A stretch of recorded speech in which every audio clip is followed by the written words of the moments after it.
ગઈકાલે જ્યારે અમે જીરું ઉપાડ્યું ત્યારે અચાનક વરસાદ આવી ગયો. હે મેહુલિયા ખમા કર મારા બાપ, ખેડૂતોને પાક જ્યારે ઘેરે આવતો હોય ત્યારે જ તને વારંવાર ખેડૂતોની લણણીના સમયે નુકસાન પહોંચાડવાનું કેમ મન થાય છે? એ મારા બાપ ખમા કર. આ મેહુલિયો, આ વરસાદ ખેડૂતને બહુ વાલો લાગે, પણ આવા સમયે નહીં. ખેડૂતના મનમાં અનેક અરમાનો હોય વરસાદના સમયે, પણ આવા સમયે નહીં. બાપ ખમા કર. ખેડૂતોને ઘરે હવે પાક લેવાનો સમય આવ્યો છે. ખેડૂતના દીકરાઓ એમના આ ઉત્પાદનની રાહ જોઈ રહ્યા છે. એવા સમયે તો દયા કર મારા બાપ, ખમા કર વાલા. નમસ્કાર ખેડૂત મિત્ર, હું પંકજ ભેસાણીયા સ્વાગત કરું છું મારી યુટ્યુબ ચેનલ જેનું નામ છે ખેતીની દુનિયા.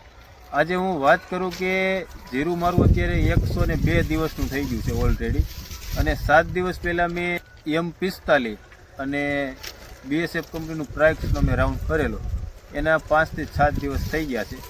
હાલમાં મેં જીરું ઉપાડવાનું કામ ચાલુ કરી દીધું છે. તમે જોઈ શકો છો કે મારું જીરું અત્યારે અડધું ઉપડી ગયું છે, અડધું ઓલી બાજુ અત્યારે મજૂર હજી ઉપાડે છે. અત્યારે સમય થઈ ગયો છે સાંજના 6:30. ગઈકાલે જ્યારે અમે જીરું ઉપાડ્યું ત્યારે અચાનક વરસાદ આવી ગયો. ત્યારે અચાનક જ માવઠું થયું. એટલે કે અત્યારે તમે જોઈ શકો છો, કે મારાથી 4 થી 5 કિલોમીટર આગળ અત્યારે વરસાદ ચાલુ છે, આ બાજુ અને આ બાજુ. તો ખેડૂત મિત્રો, ગઈકાલે અમે જીરું ઉપાડવાનું શરૂ કર્યું અને સાંજે 6:30 ની આજુબાજુ અમારો વરસાદ આવ્યો હતો. એટલે કે અડધી કલાક વરસાદ આવ્યો હતો. તો ખેડૂત મિત્રો, જીરું ઉપાડ્યા પછી ધારો કે અત્યારે વિટોળા આવે અને આપણે આ જીરું અત્યારે એના પાથરા સુકાઈ જાય તો વિટોળા માટે ઉડીને વિખાઈ જાય, અને એ આપણે માથાકૂટ રહે ને એના માટે આપણે એને ગાંહડી બાંધવાની છે. તો વધારે નુકસાની ન થાય, જીરુંમાં બાટ ન લાગે, એના માટે મેં ખેડૂત મિત્રો કોરોમંડલનું જટાયું 15 લીટર પંપની અંદર 40 ગ્રામનું માપ, અને સાથે 80% સલ્ફર, સુમિટોમોલનું સલ્ફર છે 80%, એ 50 ગ્રામનું માપ રાખી અને અત્યારે જેટલું ઉપડી ગયું એમાં મેં સ્પ્રે આપી દીધો. અને સાથે જે હજી જીરું ઉપાડવાનું બાકી છે ને એમાં પણ બધી મેં સ્પ્રે આપી દીધું.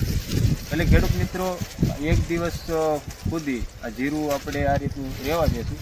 ત્યાર પછી આની ગાંહડી બાંધી લેવું, એટલે કે જીરુંની અંદર બાટ ન લાગે, એટલે કે જીરુંના દાણા વધારે બગડે નહીં અને બાટ ન લાગે.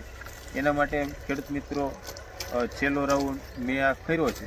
તો તમને આ રાઉન્ડ યોગ્ય લાગે તો અવશ્ય કરી લેવું. હજી તમારે જીરું ઉપાડવાનું બાકી હોય અને જો તમારે આ રીતનું વાતાવરણ હોય અને વરસાદ થાય તો જીરું તમારું વધારે ડેમેજ ન થાય, એના માટે આ રાઉન્ડ અવશ્ય કરવો.